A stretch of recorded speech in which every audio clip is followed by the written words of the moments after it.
संध्याकाळचे 8 वाजले होते. नेहमीप्रमाणे तो बार आता भरत चालला होता व त्यासोबत त्या बारमधील एक टेबलही. बारच्या कॅश काउंटरवरून बारचे मालक शेट्टी साहेब वारंवार आता त्या बारमधील रिक्त टेबलकडे बघत असत. सखाराम वेटर त्या टेबलजवळ उभा होता. अधूनमधून एखादा व्यक्ती आत येई व त्या टेबलवर बसण्यासाठी जाई, पण लगेच तिथे उभा असलेला सखाराम वेटर मात्र त्यास अडवत असे व हे टेबल एकासाठी रिझर्व आहे असं सांगून दुसऱ्या टेबलवर बसण्यास विनंती करत असे. म्हणता म्हणता संपूर्ण बार आता भरत चाललेला होता. तसा सखाराम वेटरच्या चेहऱ्यावर आता घाम फुटतो. त्याच दरम्यान अजून एक व्यक्ती आत येतो. साधारण भारदंड देहबोली म्हणजे एखाद्या पोलीस व्यक्तिमत्वाला साजेशी. आत प्रवेश केल्यानंतर आता तो व्यक्ती संपूर्ण बारमध्ये करडी नजर फिरवतो व त्याच टेबलवर बसायला जातो. तेव्हा तो सखाराम वेटर त्यास अडवतो. सखाराम वेटर: साहेब माफ करा, पण हे टेबल रिझर्व आहे. व्यक्ती: म्हणजे? तो व्यक्ती पुन्हा आजूबाजूला बघतो. कुणासाठी? म्हणजे इथे कुणी दिसत नाही. सखाराम वेटर अगोदरच थोडासा चिंतित असतो, त्यामुळे त्याचा सूरही आता बदलतो, म्हणजे त्याचा बोलण्याचा सूर थोडासा वाढतो. सखाराम वेटर: सर प्लीज, आमचे नेहमीचे कस्टमर आहे, त्यांच्यासाठी हे टेबल आहे. तो व्यक्ती आता सखारामला पूर्णतः बघतो. तसा सखाराम वेटर जरा घाबरतो व पुन्हा नरमतो. माफ करा, पण प्रश्न माफ करण्याचा नाहीच आहे. प्रश्न आहे ह्या टेबलचा, आणि राहिला प्रश्न नेहमीच्या कस्टमरचा, तर आम्ही पण नेहमीचे आहोत. माहीत आहे सर, माहीत आहे ना. मग सर, पण हे बघ, जी कोणी व्यक्ती येईल त्याला दुसरीकडे बसव. ते शक्य नाही. प्लीज तुम्ही दुसऱ्या टेबलवर बसा ना. अजिबात नाही, मला हाच टेबल हवा आहे. असं म्हणून तो तिथेच बसतो. सखाराम वेटर आता कॅश काउंटर जवळ येतो व शेट्टीला सर्व प्रकार सांगतो. सखाराम वेटर: सर, ती व्यक्ती जबरदस्तीने त्या टेबलवर बसली आहे. तो विश्वास नाईक आला तर सर्व गोंधळ व्हायचा. गेल्या वेळेस काय झालं होतं पाहिलंत ना तुम्ही. शेट्टी: हो माहीत आहे, पण आता त्याचा टाइम निघून गेला आहे. तो काही अजून आला नाही. मला वाटतं त्या व्यक्तीला बसू दे. पण तो विश्वास आला तर? तो विश्वास आला की त्याला सांग, टेबल काही तुझ्या बापाचा नाही आहे, तू नेहमीचा कस्टमर आहे, म्हणून काही वेगळे नियम नाही, आणि तेच टेबल हवा असेल तर लवकर यायचं. हो सर, पण मला एक गोष्ट समजत नाही की तो विश्वास गेली 1 वर्ष न चुकता 7च्या ठोक्याला येतो, पण आता 8 वाजले आहे तरी कसा आला नाही. जा जा, येईल तेव्हा येईल, जास्त विचार करू नको, काम कर. तसा तो सखाराम वेटर मात्र आता तिथून निघतो व पुन्हा टेबल जवळ येतो. Sir, order. ती व्यक्ती ऑर्डर सांगते. सखाराम वेटर ती लिहून घेतो व आत जातो. ती व्यक्ती आता सर्वत्र नजर फिरवते. तसा सखाराम चकण्याची प्लेट घेऊन तिथे येतो व टेबलवर ठेवतो. बरं, तुझं नाव काय म्हणाला? सखाराम. मला एक सांग, हा जो कस्टमर आहे तो कोण भाई आहे काय? नाही म्हणजे त्याची एवढी तजवीज? ते काय माहीत नाही, पण एक बडा ऑफिसर आहे म्हणे BMC मध्ये. रोज ह्या टाईमला येतो का?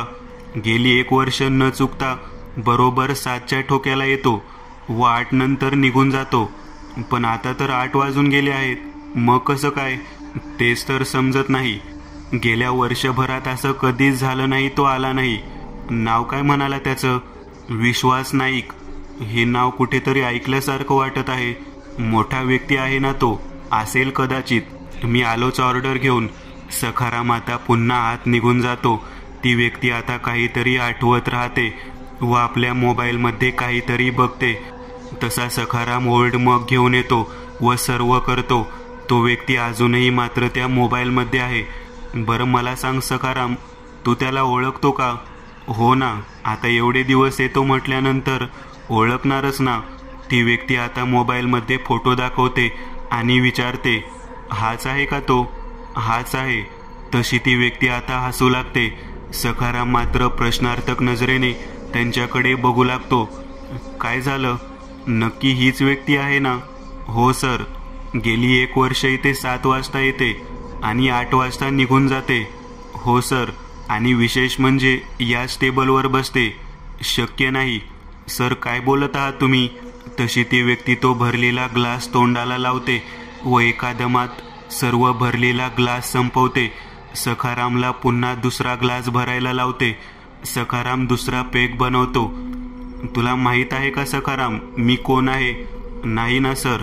म्हणजे तुम्ही येता या बारमध्ये, पण आजच्यासारखं असं कधी बोलणं नाही झालं म्हणून सांगतो. तो आपलं कार्ड दाखवतो. क्राईम ब्रांच डिपार्टमेंटमध्ये आहे. आणि तुला माहीत आहे, तू जो सांगत आहेस विश्वास नाईक, तो इथे येणं शक्य नाही. सखाराम अजूनही त्याच्याकडे बघत राहतो. खरं सांगतो, कारण हा विश्वास नाईक 1 वर्षापूर्वी मेला आहे. त्याचा एन्काउंटर झाला आहे. तसा सखाराम हसू लागतो. तशी ती व्यक्ती भडकते. स्टॉप दिस नॉनसेन्स सखाराम. हसतोय काय? मी काय मूर्ख वाटलं तुला? तसे सर्व बारमधील लोक तिथे बघतात. शेट्टी आता तिथे येतो. काय झालं सर? काही प्रॉब्लेम झाला आहे का? हा तुमचा वेटर मला मूर्ख बनवत आहे. मगाशी या टेबलवर बसू नको सांगितलं.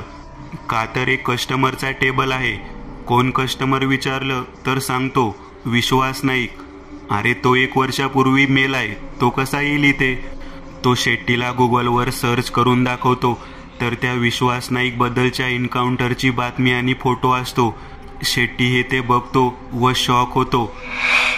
माफ करा, पण हा माणूस गेली 1 वर्ष इथे येतो. म्हणजे त्याच्या अगोदर यायचा. पण मला जेवढं आठवत आहे, गेल्या 1 वर्षात तो ह्याच टेबलवर बसला आहे. त्याचं हे फेवरेट आहे. मग हे गुगलवर लिहिलं आहे ते खोटं आहे? असू शकतं सखाराम. आणि तसे पण हल्ली फेक एन्काउंटर वाढले आहे. काय म्हणायचंय तुला? पोलीस खात्याला बदनाम करतो? नाही, तसं नाही. पण हे शक्य आहे. हा माणूस इथे येतो. बिनडोक आहात तुम्ही. मी पोलीस खात्यातील माणूस आहे. गुगलवर त्याच्याबद्दल फोटोसहित माहिती आहे. तो मेलाय, तरीसुद्धा तुम्ही म्हणता तो येतो. सखाराम, मला तर वाटतं त्याचं भूत असावं. सखारामच्या तोंडून भूत हे वाक्य ऐकल्यानंतर मात्र त्या व्यक्तीचा चेहरा आता पूर्ण पालटतो. भर एसीमध्ये त्याला घाम फुटतो. तो आता स्वतः उरलेली बॉटल तोंडाला लावतो. सर्व बारमधील लोक त्याच्याकडे बघू लागतात. तो संपूर्ण बॉटल संपवतो व सगळ्या बारमध्ये पूर्ण कटाक्ष टाकतो. सर्वजण आता त्याच्याकडे बघत राहतात. तसा त्याचा अजून पारा चढतो. काय बघत आहे? मी वेडा नाही आणि मला चढलेलेही नाही. मी खरंच बोलत आहे. तो मेलाय. सर, मी काय म्हणतो, जाऊ दे ना. तुम्हाला टेबल मिळाला ना, मग तुम्ही निवांत प्या. तो मेलाय तर मरू दे ना. तुम्ही कशाला स्वतःला त्रास करून घेताय? एव्हाना त्याला प्रचंड चढलेली असते. तो सखारामला अजून 2 बॉटलची ऑर्डर देतो. त्रास तुम्ही मला देत आहे. तो पोटतिडकीने सांगत आहे विश्वास नाईक मेला आहे. या हाताने मी मारला आहे त्याला. 1 नंबरचा झोलर होता. मर्डर, हाफ मर्डरचे केसेस होते. मी ठार केला आहे त्याला. ह्या मारुती वानखेडेने आपल्या हाताने त्याचा गेम केला आहे. मग तो जिवंत कसा? आणि विशेष म्हणजे जेव्हा याची टीप लागली होती तेव्हा हा विश्वास इथेच होता. ह्याच बारमध्ये आलेला. आम्ही बाहेर फिल्डिंग लावून ठेवली होती. जसा बाहेर पडला तसा पकडला. हो, मला घट्ट आठवतं. आणि विशेषतः तो ह्याच टेबलवर बसला होता. सखाराम, मला वाटतं ते फेक एन्काउंटर असावं. म्हणजे सूडबुद्धीने केलेलं असावं, पण चुकीच्या व्यक्तीचा झाला असावा. तसा तो रागाने उठतो पण धडपडतो. शेट्टी त्याला पकडतो व पुन्हा टेबलवर बसवतो. हा माझ्यावर संशय घेतो. मला उलट बोलतो. आजपर्यंत या वानखेडेच्या विरोधात जायची कोणाची हिंमत नाही झाली आणि ज्याची झाली त्याला मी सोडलं नाही. जाऊ द्या ना सर. नाही, पण मला आता याची शहानिशा करायची आहे. मला CCTV फुटेज दाखवा. सर, आता नको, उद्या बघू. मला आताच बघायचे आहेत. शेट्टी आणि सखाराम वेटर आता एकमेकांकडे बघतात. या सर, दाखवतो. शेट्टी आता त्याला संध्याकाळचे CCTV फुटेज दाखवतो. पण त्यात 7च्या ठोक्याला तो कधीच आलेला दिसत नाही. ते टेबल फुटेजमध्ये फक्त रिकामी दिसतं. सखाराम वेटरला मात्र तिथेच भोवळ येते. कुठे आहे फुटेजमध्ये? शेट्टी आता मागील फुटेज चेक करतो, पण कुठेच त्याला त्या टेबलवर त्या 7 ते 8च्या दरम्यान कोणी दिसत नाही. मी सांगितलं ना, विश्वास नाईक मेला आहे. तो आता टेबलवर 2000ची नोट टाकतो व तिथून निघतो व शेट्टीला नेमका काय प्रकार सुरू आहे हेच समजत नाही. त्याच दरम्यान एक भरधाव गाडी तिथे येते व त्या व्यक्तीला उडवते. सर्वजण जमा होतात. शेट्टी वगैरे धावत जातात. तो व्यक्ती तडफडत राहतो. ती गाडी मात्र निघून जाते व बडबडत राहतो, मी मारलं त्याला, माझ्या आडवा आला म्हणून मारलं त्याला, माझ्या आडवा आला म्हणून मारलं त्याला, मी खून केला त्याचा, असं बडबडत तडफडत जागेवरच प्राण सोडतो. पुढचा अनुभव पुरातन वास्तूचा शाप. खेडेगावातील गोष्ट. फार पुरातन काळापासूनचं ते एक पिंपळाचं झाड होतं. गावातील मुख्य रस्त्याच्या नजीक ते झाड होतं. तर त्या झाडाच्या सभोवताली गावातील काही लोकांची शेती होती. तर त्या झाडाच्या समोर एक फार जुनी एक मोठी झोपडी आहे. फार फार वर्षांपूर्वी त्या झोपडीला आग लागली होती आणि त्या झोपडीतील एक वयस्क जोडपं मरण पावलं होतं. मात्र सध्या त्या झोपडीकडे कोणीही जाण्याची हिंमत करत नाही, कारण अशी गोष्ट सांगितली जाते की त्या वयस्क जोडप्याचा आत्मा आजही तिथे वास करीत आहे. मुळात तो त्या पिंपळाच्या झाडावरही असतो. रात्री किंवा भर दुपारी त्या बाजूने कुणी गेलं तरीही त्यांचे हसण्याचे, ओरडण्याचे आवाज येत असतात. त्या भीतीने तिथे कुणी जात नसतं.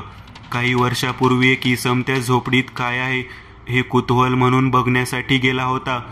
तो परतही आला, मात्र नंतर वेड्याचा झटका येऊन मेला. त्यानंतर मात्र तिथे कुणीच जाण्याची हिंमत केली नाही. मात्र एक गोष्ट अशी सांगितली जाते, जेव्हा तो व्यक्ती वेडा झाला होता तेव्हा सारखा म्हणत होता की वास्तू शापित आहे. मात्र आज कित्येक वर्ष ते झाड आणि ती मोडकी झोपडी आजही त्याच अवस्थेत तिथे फार पुरातन काळापासून उभी आहे. ती मोडकी झोपडी आणि ते झाड संपूर्ण पंचक्रोशीत काय तर पूर्ण जिल्ह्यात शिवाय तालुक्यातही प्रसिद्ध झालेली होती. याच दरम्यान एक प्रसिद्ध इंस्टाग्राम ब्लॉगर शहरातून त्या गावात आलेला असतो. त्यालाही त्या झोपडीवर आणि त्या झाडावर काही व्हिडिओ करायचे असतात. हा ब्लॉगर ऐन तिशीतला तरुण असतो. त्यासोबत त्याचे 2 मित्रही असतात. गावकरी लोक त्याला त्या ठिकाणी जाऊ नको असं सांगतात. मात्र आपण एवढ्या लांबून आलेलो आहे, शिवाय सदर ह्या 2 गोष्टी फार उत्साहवर्धक आहे, यावर जर व्हिडिओ बनवेल तर फार चालतील असं सांगतो. मात्र गावकरी विरोध करतात. तो सर्वांची समजूत काढतो. मला काही होणार नाही, मी जे काही शूट करेल ते दिवसा करेल. दिवसा एवढी भीती नाही, कारण भूतात्मे हे फक्त रात्री असतात. तेव्हा गावकरी सांगतो, काय करायचंय ते कर, पण पुढे तुझं काही बरं वाईट झालं तर आम्ही जबाबदार नाही. तो मान्य करतो. गावकरी आता आपल्या आपल्या घरी निघून जातात. तो ब्लॉगर आता कॅमेरा वगैरे घेऊन आपल्या 2 मित्रांसोबत त्या झोपडीत जातो व कॅमेरा स्टँडवर लावतो. संपूर्ण झोपडी ते नजर फिरवतात. मात्र त्यात असं काहीच नसतं, ना सामान ना काही. असतात ती फक्त जळमटे, नीरव शांतता असते. ते आता शूट सुरू करतात. कॅमेरामन कॅमेरा ऑन करतो. तो आता बोलू लागतो. ब्लॉगर, तर नमस्कार, आपण इथे आलेलो आहोत एका प्रसिद्ध अशा मोडक्या झोपडीत, ज्या झोपडीमध्ये भूत राहत आहे. असं सांगितलं जातं की या ठिकाणी फार पुरातन काळात एक वयस्क जोडपं राहत होतं आणि या झोपडीला आग लागली आणि त्यात ते होरपळून मरून गेलं. मात्र त्यांचे आत्मे अजूनही इथे आहेत. बाहेर एक पिंपळाचं झाड आहे, तिथेही ते असतात. अशी प्रसिद्ध दंतकथा सांगितली जाते. या ठिकाणी म्हणे आजपर्यंत कोणीही गेलेलं नाही. म्हणजे इथे एक जण गेला होता, तो वेड्याचा झटका येऊन मेला असंही सांगितलं जातं. म्हणून आज इथे आम्ही आलेलो आहोत नेमकं काय आहे हे बघण्यासाठी. तो ब्लॉगर आता थांबतो आणि कॅमेरामन मित्राला विचारतो की शूट होत आहे ना. कॅमेरामन म्हणतो, हो, एकदम परफेक्ट. तसा ब्लॉगर आणि दुसरा एक मित्र कॅमेऱ्यात कसं शूट झालं आहे हे बघण्यासाठी जातात व बघतात तर शॉक होतात. व्हिडिओ कॅमेऱ्यात शूटच झालेला नसतो. कॅमेरामन पण अवाक होतो. कॅमेरा तर सुरूच होता असं सांगतो. तसा तो ब्लॉगर पुन्हा शूट करायला सांगतो. दुसऱ्या मित्रालाही कॅमेरामन सोबत राहायला सांगतो. कॅमेरामन कॅमेरा सुरू करतो. ब्लॉगर आता बोलू लागतो, शूट व्यवस्थित सुरू असतं, ब्लॉगरचं बोलून संपतं, तसा कॅमेरामन कट इट म्हणतो, मस्त झाला व्हिडिओ असं सांगतो. ब्लॉगर आता तिथे येतो व बघतो तर व्हिडिओ काहीच दिसत नसतो. ते दोघेही बघतात तर काहीच दिसत नाही. तेही अवाक होतात, कारण तेव्हा तर तो दिसत होता आणि आता काय झालं. तसे जोरजोरात ओरडण्याचे आवाज येतात. तसे ते घाबरतात. त्यांना दरदरून घाम फुटतो. काही क्षणात ते आवाज थांबतात. ते आता आपल्या चेहऱ्यावरील घाम पुसतात व बाहेर येण्याचा प्रयत्न करतात. मात्र त्यांची पाऊल पुढे सरत नाही. त्यांचं शरीर जड होतं. काय करावं तेच त्यांना सुचत नाही. तसा त्यांना एक काठीचा आवाज येतो. कुणीतरी काठी टेकत त्या दिशेने येत आहे हे जाणवतं. ते आता त्या आवाजाच्या दिशेने बघतात. मात्र तिथून एक कर्णकर्कश आवाज येतो, निघा, ही वास्तू शापित आहे, ही वास्तू बळकावली आहे. इथं जो येईल तो जळून मरेल, जसा मी मेलो. ते तिघे आता थरथरत्या नजरेने त्या आवाजाच्या दिशेने बघतात. मात्र तिथे कुणीच दिसत नाही. एकाएकी आवाज थांबतो. ते पटकन बाहेर जाण्याचा प्रयत्न करतात. मात्र यावेळी जड झालेली पाऊल शिथिल होतात व ते त्या पडक्या झोपडीच्या बाहेर येतात व सुटकेचा निश्वास सोडतात. तशी जोरात हवा सुटते. ते पिंपळाचं झाड जोरजोरात हालू लागतं. ते आता त्या दिशेने बघतात व तिथून पळ काढण्याचा प्रयत्न करतात. मात्र यावेळीही ती त्यांची पावले घट्ट होतात. ते तिथेच स्तब्ध होतात. आता त्या झाडाच्या दिशेने आवाज येतो. तो आवाज आता जरा वेगळा असतो. ही जागा माझी आहे, ही झोपडी माझी आहे. ही झोपडी त्या म्हाताऱ्याने एकदा बळकावली होती. त्याला सोडलं नाही. आता तुम्ही आलात पुन्हा बळकवायला. तुम्हालाही मी सोडणार नाही. पुन्हा जोरात हवा सुटते. ते तिघे आता अर्धमेले होतात. हवा थांबते. तो आवाजही बंद होतो. ते आता हळूवार पावले टाकतात. तशी त्यांची घट्ट पावले आता शिथिल होतात. तसे ते तिथून पळ काढतात. ते थेट शहराचा रस्ता धरतात. 2 दिवसांनी सोशल मीडियावर बातमी येते की इंस्टाग्रामवरील प्रसिद्ध ब्लॉगर आणि त्याचे 2 मित्र यांनी त्यांच्या स्टुडिओमध्ये गळफास लावून आत्महत्या केली. आत्महत्येपूर्वी त्यांनी एक पोस्ट केली की ही वास्तू शापित आहे. मात्र त्यांच्या आत्महत्येचं आणि त्या पोस्टचं कारण अद्याप कुणाला समजलं नाही. मात्र ज्या गावात ते आले होते त्या गावकरी लोकांना मात्र त्याची कल्पना येते आणि पुन्हा तिथे सिद्ध होतं. एक मोडकी झोपडी आणि ते झाड एक शापित आहे, अगदी पुरातन काळापासून. आणि आताही. पुढचा अनुभव, तो एक आत्मा होता. मला जगायचं आहे, मला जगायचं आहे. चिन्या, मन्या, आन्या, अरे कुठे गेलात सगळे? अरे या ना लवकर. असं मला एकट्याला टाकू नका. अरे मला सोडून जाऊ नका. ए चिन्या, अरे थांब, ऐक ना. अरे यार, असं बघून न बघितल्यासारखं का करतोस? बस काय राव, नवीन आयटम पटवली म्हणून मला विसरलास, पण तू जिला स्वतःची आयटम म्हणून फिरवतोस ती माझी होती रे. ए चिन्या थांब ना, जाऊ नकोस ना. यार भंकस केली राव चिन्या. ए मन्या थांब ना, तू तरी थांब. अरे मला ओळखलं नाही का? अरे मी सुदाम, म्हणजे सुधाकर दामोदर मळवटकर. विसरलास का मित्रा मला? बस काय यार, शाळेत असताना एकाच बेंचवर बसायचो, खूप मज्जा करायचो, मस्ती करायचो. तुला आठवते का एकदा आपण, अरे ती नाही का 8वीत असतानाची गोष्ट? अरे त्या इतिहासाच्या वलझाडे मॅडम आणि गणिताच्या जांभळे सरांचं जुळवून दिलं होतं. मग त्या दोघांनी आपल्याला 8वी पास केलं होतं. आठवतंय? आठवतंय? अरे थांब ना, असं जाऊ नकोस ना. हे देवा, अरे मला हे टाळतायत का? मी खरंच यांना दिसत नाही का? का माझी ओळख मीच विसरलोय? नाही, पण मला जगायचं आहे. चिन्या, मन्या, आन्या, अरे असे भेकडासारखे पळतायत का? अरे तुमच्यामुळे माझी अशी दुर्दशा झाली आणि आता मला सोडून जात आहेत. अरे तुम्ही माझ्या बालपणीचे मित्र, लंगोटी यार. म्हणून मी तुमची प्रत्येक गोष्ट ऐकत गेलो. तुमच्यामुळे आयुष्यात मी पहिल्यांदा सिगरेटचा झुरका घेतला. त्याने मला मान सन्मान मिळाला. पण त्या पानपट्टीवाल्या अण्णाकडे, कारण त्याचा धंदा व्हायचा. सुरुवातीस 1-2 असं म्हणता म्हणता मी त्या सिगरेटचा गुलाम झालो. पण त्या सिगरेटचा धूर मला आभाळाकडचा रस्ता दाखवत होता याची मला कल्पना नव्हती. त्या धुराच्या प्रवाहात मी एवढा वाहून गेलो की मला समजलं नाही की मी कधी आभाळाकडे पोहोचलोय. आणि आण्या तू रे, तू तर मला पहिल्यांदा एक जबरदस्तीने दिला.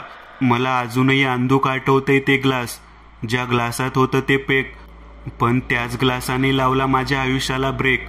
हे सगळं झालं तुमच्यामुळे. आणि आता तुम्ही मला सोडून जातायत.